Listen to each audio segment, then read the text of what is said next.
You're watching Good Morning Kentucky with Lee Cruz, Haley Harmon, and your forecast with meteorologist Dylan Goday.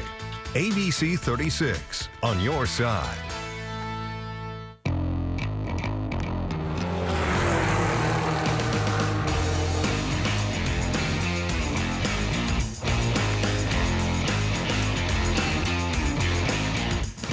Welcome into Motorsports Monday. A week after NASCAR generated a lot of buzz around the racing these streets of Chicago, the series hit the high banks of Atlanta Sunday night. A packed house for the Quaker State 400 from Atlanta Motor Speedway.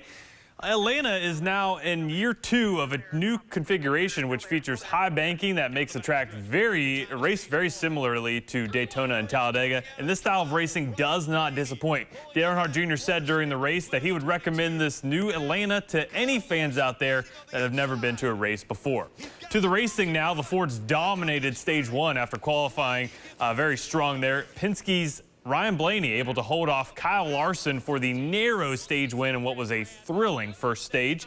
Rain was in the distance, so intensity really turned up in the final laps of stage 1 and for all of stage 2. Remember, they only have to get halfway for the race to be official should rain move in. This high-intensity racing somehow staying caution-free until Alex Bowman gets loose and takes out Denny Hamlin, bringing out the yellow. This causes stage 2 to end under caution, leading to a really tough strategy call for the crew chiefs. Do you pit and lose your track position, or do you stay out and bet on the rain moving in before you run out of gas? Well, it was a split decision, with many of the teams at the front electing to pit, with several drivers hoping to get a win and get in the playoffs, taking the risk and staying out. That includes A.J. Allmendinger, Michael McDowell, and Eric Jones, which led the field to green for the final stage, all looking for their first win, that is, of the season.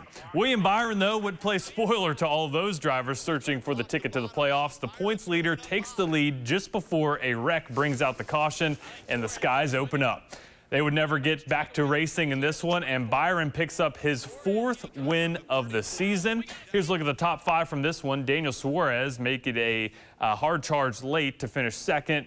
Near Cinderella stories, A.J. Allmendinger and Michael McDowell finished 3rd and 4th, with Kyle Busch finishing 5th.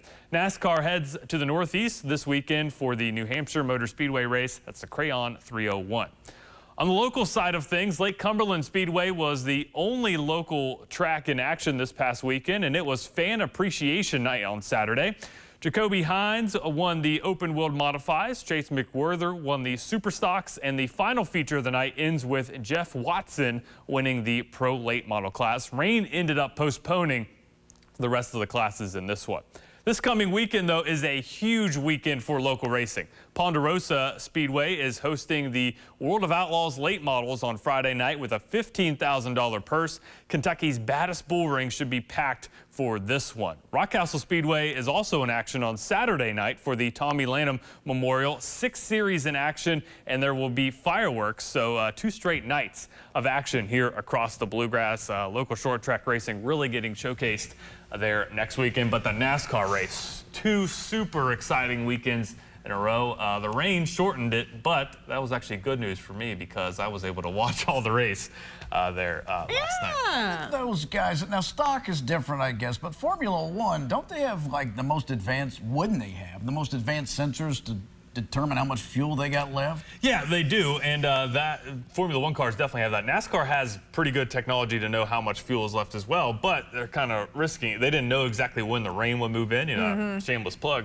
Be nice to have a meteorologist on staff to help out with that. They don't? The PGA does. Some of the teams do, but it gets tough in a situation like that. 15 laps versus 30 laps makes a big difference fuel-wise if you have enough fuel or not. Plus stopping and going, having whatever variables. Yeah, it was a tough call. It made for a fun race, though.